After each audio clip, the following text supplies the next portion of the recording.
마태복음 6장 1절부터 4절의 말씀입니다. 마태복음 6장 1절부터 4절 가지고 나오신 성경책과 전화기를 펼치셔서 우리 하나님의 말씀을 보도록 하겠습니다. 우리 마태복음 6장 1절부터 4절까지의 말씀을 한 절씩 교독하도록 하겠습니다. 1절입니다. 사람에게 보이려고 그들 앞에서 너희 의를 행하지 않도록 주의하라. 그리하지 아니하면 하늘에 계신 너희 아버지께 상을 받지 못하느니라.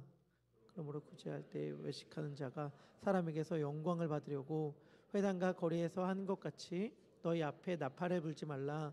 진실로 너에게 이르노니 그들은 자기 상을 이미 받았느니라. 너는 구제할 때에 오른손이 하는 것을 왼손이 모르게 하여 내 구제함을 은밀하게 하라. 은밀한 중에 보시는 너희 아버지께서 갚으시리라. 아멘. 지난 한 주간 하나님의 사랑과 그분의 크신 자비와 충돌하셨습니까? 그분의 사랑과 충돌하면, 그분의 자비를 만나면 우리는 사랑할 수밖에 없고 용서할 수밖에 없습니다. 그가 용서받을 만해서도 아니고 내가 사랑할 만큼 뛰어나게 사랑이 많아서도 아니에요. 하나님의 사랑과 만나면 그렇게 되는 거예요. 하나님의 사랑, 하늘을 편지지로 삼고 바닷물을 잉크로 삼아도 다 기록할 수 없는 그 한량없는 하나님의 사랑과 만나기만 한다면, 여러분들 아마 대부분 그랜드 캐년 가보셨죠? 저는 아직 못 가봤습니다. 언제 가볼 수 있을까 궁금한데, 하여튼 갔다 오신 분들은 다 얘기하더라고요. 그 광대함을 보면 입이 쩍 하고 벌어진다고 말이죠. 그런데 그 그랜드 캐년의 광대함보다도 훨씬 더 크신 하나님의 사랑이에요. 그 하나님은 우리들에게 말씀하여 주십니다. 내 사랑은 이거보다 훨씬 더 커. 우리 가끔씩 유튜브 같은 데서 우주가 얼마나 큰지 설명하는 영상들 보잖아요. 사람부터 시작해서 쭉 올라가면 지구에, 우주에 얼마나 많은 별들이 있는지, 태양계, 은하계, 그 이상의 그 드넓은 별들을 보면서 우와, 지구가 정말 크고 이 지구 앞에 나라는 존재는 정말 아무것도 아니구나 라는 생각을 할 때가 있는데, 하나님은 그렇게 감탄하는 우리들에게 내가 너에게 베푼 사랑은 이것과도 비교할 수 없는 그 큰 사랑이다 라고 말씀하여 주세요. 그 사랑이 우리를 이끌어갔으면 좋겠습니다. 만약에 지난 한 주 그 사랑과 만나 그 사랑이 이끌어가는 대로 살아가지 못하셨던 분이 계시다면, 오늘부터 시작되는 한 주간의 삶 가운데에는 그 사랑과 정면으로 충돌함으로 그 사랑이 이끌어가는 삶을 살기를 축복합니다. 오늘의 말씀 보도록 하죠. 오늘 우리는 그리스도인의 특징을 뭐로 삼죠? 너 그리스도인이야? 라고 말할 때 나 그리스도인이야 라고 말하는 그리스도인의 주된 삶의 양식을 뭐로 삼나요? 많은 경우 오늘날 우리들은 교회를 다니는 것, 특별히 주일 예배를 참석하는 것을 그리스도인의 중요한 특징으로 여깁니다. 그래서 오늘날에는 완전 동의어잖아요. 뭐가 동의어냐면 예수 믿는다는 것과 교회 다닌다는 것이 완전히 동의어잖아요.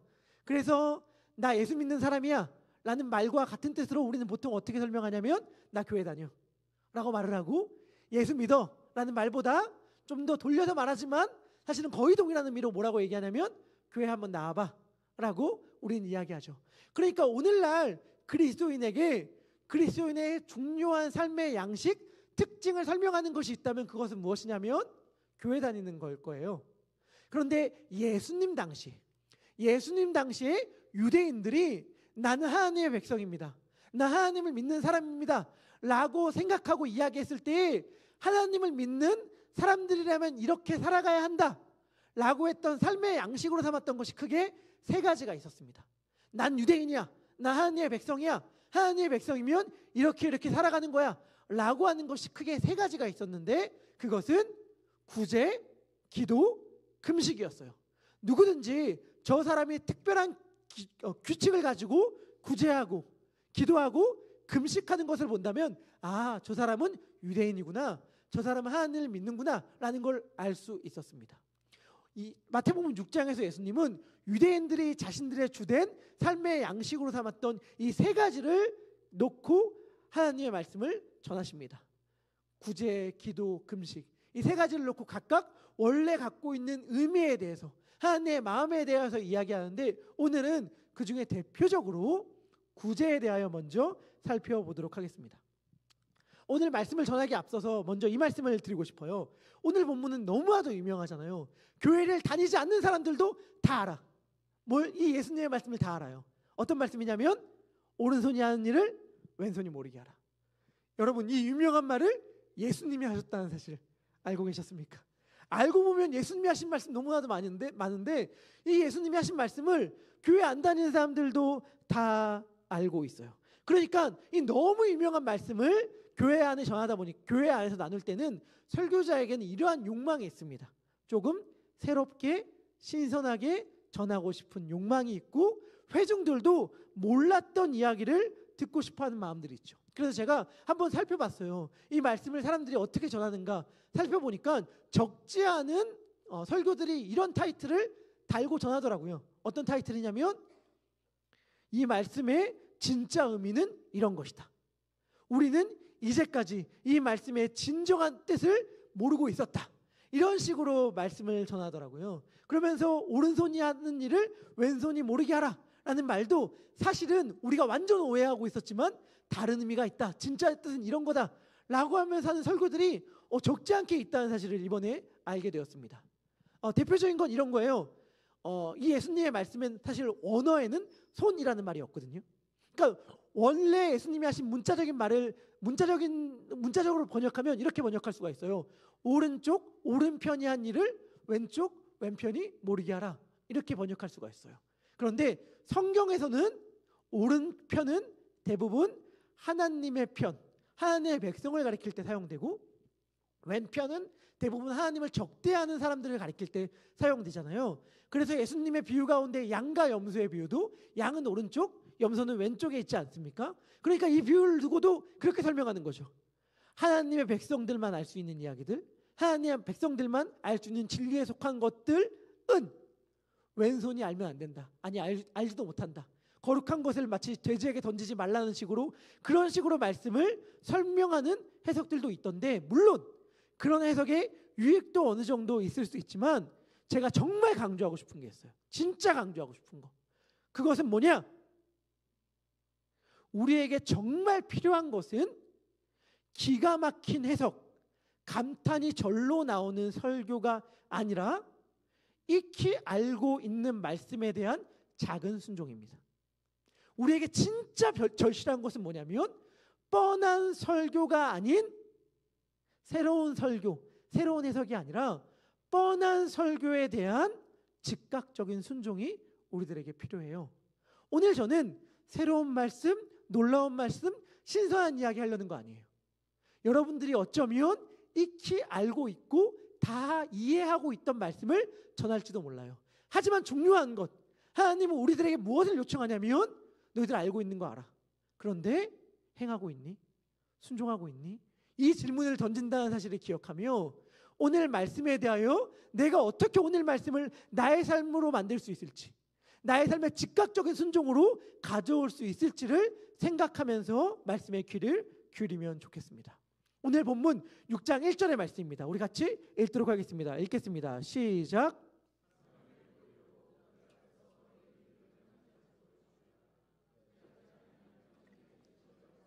상을 받지 못하느니라. 아멘. 이 구절은 두 가지 질문을 우리에게 던져줍니다. 여기에서 의는 구제, 즉 선행을 이야기하는데 예수님은 뭐라고 말씀하시냐면 사람에게 보이려고 그들 앞에서 선을 행하지 않도록, 의를 행하지 않도록 주의하라 라고 이야기하는데 첫 번째 질문, 사람에게 보이지 않고 사람에게 의를 행하는 것이 가능합니까?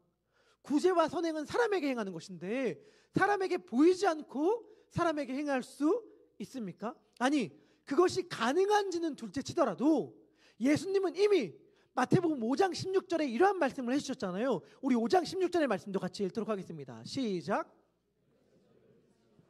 비치게 하여 그들로 너희 착한 행실을 보고 하늘에 계신 너희 아버지께 영광을 돌리게 하라. 예수님이 뭐라고 말씀하셨어요?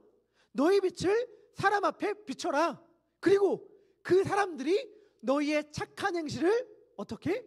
보고 하늘에 계신 너희 아버지께 영광을 돌리게 하라. 이렇게 말씀하셨단 말이에요. 그러니까 예수님은 뭐라고 말씀하셨냐면 너희의 선한 행실을, 착한 행실을 사람들이 보게 하라 라고 말씀하신 셈이죠.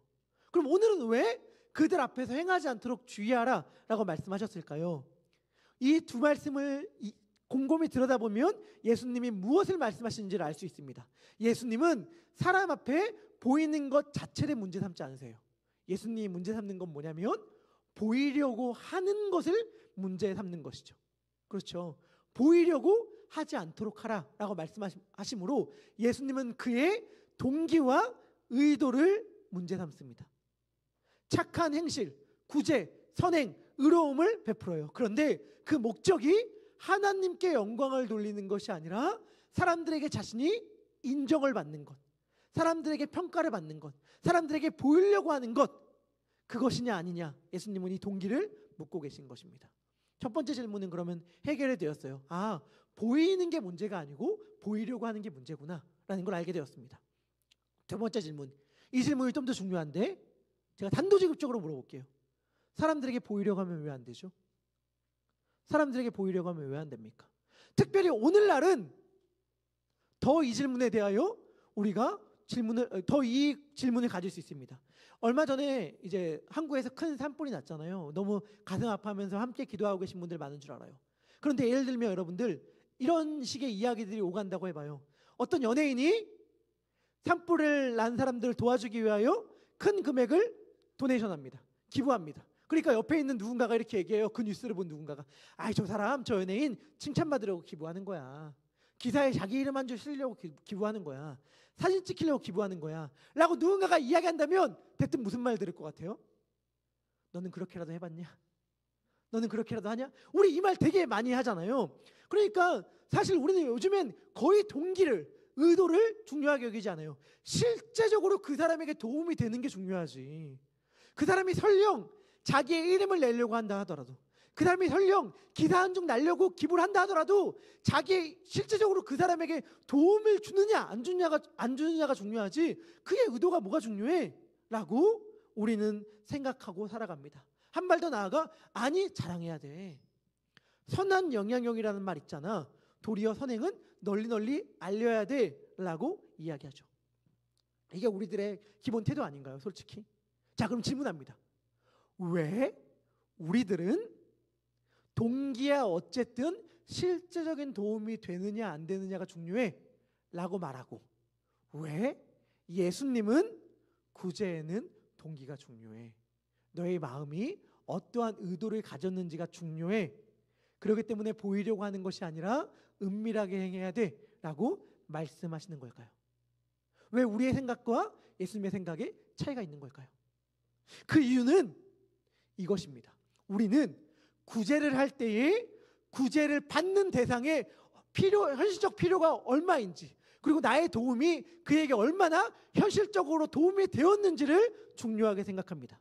그러니까 받는 사람의 입장에서 내가 도와주는 돈이 도둑질을 해서 준 돈인지, 도박을 해서 딴 돈인지, 아니면 내 이름을 내기 위해 준 돈인지가 뭐가 중요하겠어요? 실질적으로 그에게 얼마나 혜택이 갔는지가 중요한 것이겠죠. 그런데 예수님의 관심은 정달라요. 예수님의 관심은 완전히 다른데, 예수님의 관심은 뭐에 있냐면 내 구제의 행위가 그에게 얼마 도움이 되었느냐가 아니라 내 구제의 행위가 나의 영혼에 어떠한 영향을 끼쳤는지가 예수님의 관심사예요. 그러니까 내가 구제하는 행위가 그에게 도움이 되었느냐가 아니라 내가 구제하는 행위가 그에게 어떤 영혼의 자국을 남겼는가, 예수님은 이 질문을 하고 계신 것이고, 이것이 기독교의 굉장히 독특한 점입니다. 여러분, 제가 자주 인용하는 C.S. 루이스 있잖아요. C.S. 루이스가 사실 무신론자에서 기독교인으로 회심한 사람인데, 이 사람이 굉장히 재밌는 이야기를 들려줍니다. 그것이 무엇이냐? 자기가 무신론자일 때는 기독교인의 모습 가운데 도무지 이해가 안 되는 모습이 있었대요. 어떤 기독교인들은 어떨 때는 너무 엄격한데 어떨 때는 너무 자유롭고 태평스러워 보인다는 거예요. 생각으로 지은 죄, 미워하고 시기하고 징후하고 이런 죄는 엄청나게 큰 죄처럼 다루면서 눈물을 흘리며 회개하고 또는 회개를 촉구하는데, 비기독교인인 자기의 눈으로 봤을 때 진짜 큰 죄 있잖아요. 살인, 도둑질, 배신, 횡령 이런 진짜 큰 죄들은 회개만 하면 다 용서받는 것처럼 아무 문제도 아닌 것처럼 대하니까 자기가 이게 너무 모순처럼 느껴졌다는 거예요. 자기가 볼 때는 아무 죄도 아닌 거는 막 눈물 흘리면서 회개하면서 막 큰 잘못처럼 생각하고 자기가 볼 땐 정말 중죄인데 심각한 문제인데 그런 죄를 지은 사람도 회개만 하면 다 용서받는다고 아무렇지도 않게 가볍게 대하는 모습들을 보면서 자기가 혼란스러웠다는 거예요. 그런데 자기가 기독교인이 되자 기독교 복음을 알게 되자 이 문제가 해결이 되었대요. 기독교 복음은 뭐라고 말하는가? 기독교 복음은 그가 실제로 어떤 피해를 끼쳤는가에 큰 관심이 없다라는 걸 알게 되었답니다. 내가 징후가 있어요. 근데 내가 힘이 없어. 힘이 없으니까 나의 징후는 내 가까운 사람에게만 영향을 끼칠 따름이에요. 내 가까운 아내, 아들들만 힘들게 할 따름입니다. 근데 내가 동일한 징후를 갖고 있는데 내가 힘이 너무 세요. 내가 힘이 센 만큼 내 징후는 수많은 사람들의 피를 흘리게 할 수 있겠죠. 이 세상이 전부라면, 이 세상의 일이 모든 것이라면 이 둘의 차이는 극명할 것입니다.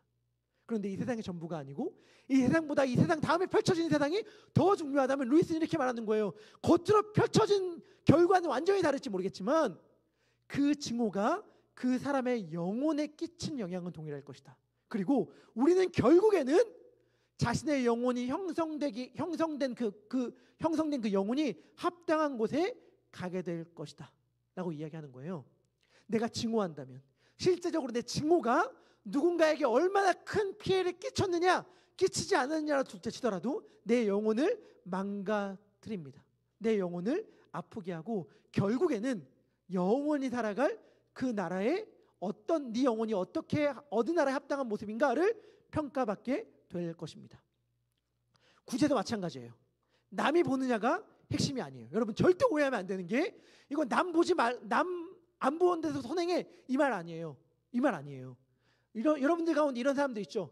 나 주목받는 게 너무 민망해. 나 칭찬받는 거 너무 쑥스러워.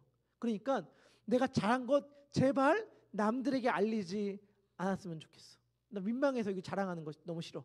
라고 하고 남 모르게 선행하시는 분들 있죠. 그리고 내가 잘한 것 남들에게 알리는 것 부끄러워하는 것 있죠. 예수님 지금 이 사람 칭찬하는 거 아닙니다. 여러분 남들에게 다 알리지 않고 선행을 행해. 선행을 해가면서 내 마음속으로 난 역시 괜찮은 사람이야 라고 생각한다면 다른 사람들은 아무도 모르고 나만 아는 선행이라 하더라도 예수님은 지금 그 사람의 죄를 바리새인의 죄다 라고 지적하시는 거예요. 왜냐하면 그 선행으로 내가 내 영혼에 교만의 바벨탑을 쌓았기 때문이죠. 바로 그것이 바리새인의 교만입니다. 여러분 질문해 볼게요.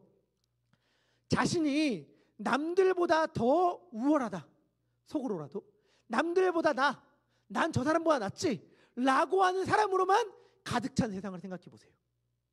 어떠한 세상이 있는데 그 세상이 내가 남들보다 난 저 사람보다 더 나은 사람이야, 난 저 사람보다 더 뛰어난 사람이야, 이 의식으로 가득 찬 사람들이 모든 사람들이 다 그러한 생각을 가득 차게 갖고 있어요. 그럼 그러한 사회가 어떨까요? 그러한 사회가 평화롭고 아름답고 정말 도덕적이고 의로운 사람들만 살고 있으니까 평화롭고 아름답고 도덕적인 사회일까요? 그런 사회가 될 거라고 우린 전혀 기대할 수 없죠. 그런 사회는 아마 자기 자랑만 가득가득 넘쳐 흐르는 사실은 지옥과도 같은 세상일 것입니다. 그런 사람들은 결코 이 땅을 아름답게 바꾸지 못하고 이 땅의 소망을 가져다 줄 수 없습니다. 그걸 어떻게 할 수 있어요? 우리의 가정을 보면 알 수 있고 우리의 교회를 보면 알 수 있어요. 내가 얼마나 가족을 위해 헌신하는지를 계속해서 강조하는 남편, 내가 얼마나 희생하는데 그 희생을 알아주지 않음을 계속해서 서운해하면서 자신의 희생을 계속해서 드러내고자 하는 엄마와 아내, 자신이 얼마나 열정적으로 교회를 사랑하고 섬기고 교회를 위해 희생하는지를 끊임없이 강조하려는 목사, 이러한 목사로, 이러한 남편으로, 이러한 아내로, 이러한 아빠와 엄마로 가득한 가정은 결코 하나님이 주시는 평안을 경험할 수 없을 것입니다. 제가 아내에게 굉장히 자주 듣는 말이 있습니다. 제가 이렇게 아내에게 자주 듣는 말이라고 말하면서 늘 민망해요. 좋은 말이 아니게 뻔하니까. 늘 우리 가정을 폭로하는 것 같아서 민망한데, 여하튼간 제가 아내에게 자주 듣는 말이 있어요. 그게 뭐냐면, 여러분들 저만 듣지 않을 거라는 걸 제가 강력하게 확신하고 소망하면서 이야기하는데, 뭐냐, 그럴 거면 하지 마, 이 말이에요. 여러분들 이 말 무슨 뜻인지 아세요? 그럴 거면 하지 마. 그러니까 아내가 뭘 부탁을 했어, 뭘 요청을 했어. 그런데 제가 하기 싫은 표정과 귀찮은 몸짓과 이런 것들을 다 하면서 뭔가를 할 때에 아내가 얘기한단 말이죠. 그럴 거면 하지 마. 차라리 하지 마. 이렇게 말을 해요. 근데 그럴 거면 하지 마, 이 말이 하는 나도 들을 때 서운해. 그러면서 제가 생각해요. 뭐라고 생각하냐면, 아니 그래도 해주는 게 낫지 않나? 야, 그래도 피곤한 지친데, 물론 피곤한데 지친데 그게 티나지만, 그럼에도 불구하고 내가 피곤하고 지치는 와중에서도 이렇게 당신을 위하여 이 한 번 바쳐 이렇게 열심히 섬기는데, 이거 감동받아야 되는 거 아닌가? 라는 생각을 한단 말이죠. 그렇지만 제가 알아요. 저도 그 말 똑같이 아내한테 해요. 아내한테 가끔씩 제가 뭘 요청할 때 아내가 약간 귀찮은 태도로 보이면 저 똑같이 표현하거든요. 됐어 하지 마, 그냥 내가 할게 라는 말 한단 말이죠. 여러분, 이거 저만 그런 거 아니죠? 저만 그래요? 아니죠. 근데 여러분, 그러면 이게 나타내는 게 뭔지 아세요? 이게 나타내는 것, 그럴 거면 하지 마 라는 말이 있는 가정은 평화가 없어요. 아무리 희생한다 하더라도, 아무리 헌신한다 하더라도, 아무리 내가 내 것을 불살라 내 고단하고 피곤한 몸을 이끌어 상대방을 위하여 헌신한다 하더라도, 그럴 거면 하지 마라는 말이 나오는 가정은 결코 평화를 경험할 수 없습니다. 여러분, 반드시 명심해야 될 것이 있는데, 그것은 무엇이냐면, 내가 얼마나 실제적으로 가정을 위하여 희생하느냐, 이게 핵심이 아니에요. 내가 얼마나 실질적으로 그에게 도움이 줬느냐, 이게 핵심이 아니에요. 내가 어떠한 마음으로 지금 하고 있는가, 내가 어떠한 의도를 갖고 하고 있는가가 핵심이고, 이게 정말 무서운 이유는 하나님이 그런 우리들의 마음을 다 보실 뿐만이 아니라 우리의 주위의 사람들도 다 알아챈다는 거예요. 입으로 말하지 않는다 하더라도 저 사람이 잘난 척하거나 자기 희생을 강조하고 싶어 한다는 걸 다 알아채요. 자기 자신만 모릅니다. 그렇기 때문에 무서운 거예요. 주님은 우리를 다 꿰뚫어 보고 계세요. 그가 설령 주위의 사람들은 속이는데 성공한다 하더라도 말이죠. 그가 수많은 기부와 구제와 선행을 통해서 칭찬을 아무리 많이 받는다 하더라도 주님은 그에게 딱 이 한마디 하십니다. 네가 받을 상은 딱 거기까지다. 너 사람들에게 지금 칭찬받고 있지? 너가 기부를 해서 구제를 해서 선행을 베풀어서 사람들에게 박수받고 있지? 네가 받을 상은 딱 거기까지야. 내가 단언하건대 너는 결코 하늘아버지의 상은 받지 못할 것이다. 왜요? 하나님은 우리의 중심을 보시기 때문입니다. 그런데 이때 핵심은 다른 사람들에게 칭찬을 받았기 때문에 하나님이 칭찬하지 않는다는 게 아니에요. 아까 말했듯이 너의 의도가 사람들에게 칭찬을 받고자 하는 것이었기 때문에 하나님의 칭찬이 없을 것이다, 이렇게 말하는 것입니다. 우리 3절과 4절인데요. 마태복음 6장 3절과 4절의 말씀 우리 같이 읽도록 하겠습니다. 읽겠습니다. 시작.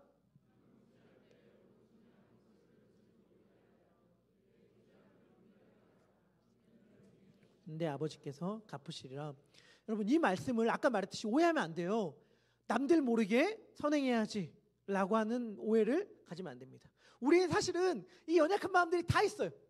남들 모르게 하고 싶은 마음과 남들 모르게 했는데 남들이 알아채 주길 바라는 마음이 다 우리들에게 있잖아요. 저도 진짜 사소한 건데, 얼마 전에 이 교회에서 BUMC가 볼 때 인정도 안 해줄 아주 자그마한 선행을 딱 했는데 아무도 없을 때였거든요. 제가 딱 그렇게 한 다음에 주위를 돌아보게 되더라고요. 누가 안 봤나? 다 있는 마음들이잖아. 다 있는 마음. 그런데 예수님의 말씀이 뭐냐? 봤는데 아무도 없다. 그러면 하나님이 장부에 기입. 너 선행했음. 기억, 내 상 줄게. 장부에 딱 기입해주고. 누가 봤어? 실패. 꽝이다. 다음 기회에. 하나님의 장부에 달아놓는 건 다음 기회에. 이런 말씀 예수님께서 하시는 거 아니에요. 여러분, 오른손이 하는 일을 왼손이 모르게 하라고 얘기하잖아요. 오른손도 내 손이고 왼손도 내 손이에요. 그러니까 내가 하는 선행을 다른 사람이 모르게 하라 라고 하는 말씀이 아니라, 내가 하는 선행을 나조차도 모르게 해라 라는 말씀이에요. 내가 하는 선행이 선행인지도 모르게 행해라 라고 하는 말씀이에요. 이것이 어떻게 가능하죠? 이것이 가능한 길이 있는데 그것이 무엇이냐면 나는 빚진 자라는 인식과 고백입니다. 나는 빚진 자다. 내가 하는 모든 것들은 빚 갚음이다. 사도 바울은 자신의 온 생애를 다 바쳐서 복음을 전하였습니다. 정말 앞길이 탄탄대로였던 자가 예수님을 만남으로 그의 인생이 완전히 바뀌었어요. 그래서 그는 생명의 복음을 전하는 일에 자신의 전 생애를 바쳤는데 그때 자신의 마음, 내가 내 모든 것들을 희생하고 내려놓고 너희들을 위해서 이 생명의 복음을 전하는 거야 라고 생각하지 않았어요. 그는 자신의 모든 복음 전파의 행위가 빚 갚음이다 라고 생각했습니다. 우리 로마서 1장 14절인데 이 말씀 같이 읽도록 하겠습니다. 시작. 만인이나 시에 있는 자나 어리석은 자에게 다 내가 빚진 자라. 빚졌대요. 그래서 15절에 뭐라고 얘기하냐면 15절에 이렇게 얘기합니다. 그러므로 나는 할 수 있는 대로 로마에 있는 너희에게도 복음 전하기를 원하노라. 왜? 내가 빚진 자이기 때문에. 그에게 복음 전도는 빚을 갚는 것이었습니다. 자신은 스데반을 비롯해서 수많은 그리스도인들과 무엇보다도 예수님에게 사랑의 빚진 자라는 인식이 그에게 있었어요. 그래서 사도 바울은 로마서 13장에서 뭐라고 얘기했냐면 너희가 서로가 서로에게 사랑의 빚 외에는 아무것도 지지 말아라. 그러니까 사랑의 빚은 져라. 예수 그리스도로부터 받은 사랑의 빚, 그 빚을 다른 사람들에게 베풀고 사랑의 빚을 다른 사람들에게 지고 갚으면서 살아가라 라고 사도 바울은 이야기합니다. 그러니까 우리의 구제는 한마디로 요약하면 사랑의 빚갚음입니다. 내가 누군가에게 베푸는 것이 특별히 나의 것을 다른 사람의 어려움을 위하여 내어주는 것이 아니라 내가 받은 것을 흘려보내는 것, 내가 빚진 것을 갚는 것입니다. 내가 빚을 졌고 빚진 자이기 때문에 다른 사람들에게 그 빚을 흘려보내는 것으로 갚는 건데 갚아도 내 것으로 갚는 것도 아니에요. 주님의 것으로 갚는 거예요. 그게 구제예요. 근데 주님은 우리가 주님께 받은 그 빚을 주님의 것으로 다른 사람들에게 흘려보내는 모습을 우리가 했을 뿐인데도 우리를 칭찬해 주셔요. 그게 오른손이 하는 일을 왼손이 모르게 하라 라는 말에 담긴 의미라고 생각합니다. 말씀을 마무리합니다. 바리새인들을 오늘날 정확한 용어로 번역한다면 뭐라고 번역할 수 있을까요? 여러분, 바리새인. 절대 오해하면 안 되는 게 바리새인들을 오늘날의 용어로 번역할 때 이중인격자 이렇게 번역하면 안 돼요. 이중인격자로 번역하면 예수님 당시에 바리새인이 갖고 있던 의미에 대해서 우리가 많은 걸 놓치게 됩니다. 바리새인을 오늘날 용어로 옮긴다면 도덕주의자로 번역하는 게 더 합당하다고 생각해요. 바리새인들은 우리가 생각하는 이중인격자가 아니었어요. 여러분들, 물론 예수님은 바리새인들을 놓고 저 사람들은 말만 하고 행동하지 않아 라고 꾸짖은 적이 있긴 하지만 대부분 예수님의 지적은 그게 아니었습니다. 그게 뭐냐? 우리가 이중인격자라고 하면 보통 뭘 떠올려요? 베푸십시오, 나눠주십시오, 희생하십시오, 헌신하십시오 막 앞서서 외치고 뒤에는 자기 주머니 챙겨. 뒤에는 막 다른 사람들에게 자기 걸 나눠주십시오 라고 얘기하고선 막 뒤엔 딴 호주머니를 챙겨서 막 돈을 착복해. 우리 이런 모습을 지적하잖아요. 예수님이 지적한 바리새인의 모습은 이런 게 아니었어요. 예수님이 지적한 바리새인의 모습은 뭐냐면 희생하십시오, 나눠주십시오, 기도하십시오, 금식하십시오 얘기하고 실제로 그렇게 행동하는데 마음으로는 이렇게 얘기하니까 난 좋은 사람이야, 나 괜찮은 사람이야 라고 생각하는 그거를 예수님 지적하신 거예요. 이건 오늘날 우리들은 전혀 문제 삼지 않죠. 오늘날 우리들은 그 사람이 그렇게 행동했으면 마음으로는 교만해도 그거 문제 삼지 않아요. 근데 예수님은 정확하게 그 점을 지적한다는 사실을 우리는 기억할 필요가 있어요. 예수님은 우리의 행위가 아니라 우리의 마음, 우리의 의도를 보십니다. 그래서 팀 켈러 목사님은 탕부하님이라는 유명한 책에서 이렇게 이야기했습니다. 제가 읽어보겠습니다. 진정한 그리스도인이 되려면 우리가 옳은 일을 한 동기도 회개해야 합니다. 바리새인, 도덕주의자라고 말할 수 있겠죠. 바리새인들은 자신의 죄만 회개하지만 그리스도인은 자신의 의의 뿌리도 회개합니다. 도덕주의자들, 바른 생활하는 사람들은 자신의 잘못에 대해 회개합니다. 하지만 그리스도인들은 자신의 선행에 대하여, 선행의 동기에 대하여 회개하는 자들이 그리스도인입니다. 예수님은 우리의 선행이 그에게 얼마나 실질적으로 도움이 되었냐, 이거를 묻지 않으세요. 우리의 헌신으로, 우리의 희생으로 우리의 아내야, 남편, 자식들이 어떤 혜택을 누렸느냐, 예수님은 이걸 평가하지 않으세요. 예수님은 너희가 어떠한 마음으로 그것을 행했느냐를 질문하세요. 왜냐하면 예수님은 우리의 영혼에 관심이 많으시거든요. 그 일이 우리의 영혼에 어떠한 자국을 남기셨는지를 예수님은 바라보고 계신 거예요. 나의 구제는, 그래서 나의 구제는 그에게 도움을 주는 나의 행위가 아니라 나의 영혼에 자국을 남기는 행위입니다. 내 영혼에 어떠한 자국을 남기고 있는가.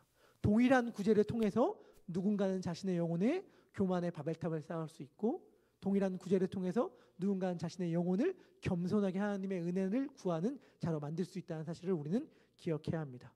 그래서 이 시간 우리 회개했으면 좋겠습니다. 가족을 향한, 교회를 향한, 이웃을 향한 나의 희생과 나의 섬김을 나의 공로로 착각했던 모습들을 회개합시다. 구제란, 섬김이란 나의 것을 주는 것이 아니라 내가 받은 그 사랑의 빛을 갚는다는 것임을 인정하고, 이번 한 주는 우리의 가족들에게, 우리의 이웃들에게, 우리가 만나는 사람들에게 그 사랑의 빛을 갚는 날들이 되기를 소망합니다. 우리 그러한 마음을 가지고 함께 찬양했으면 좋겠습니다.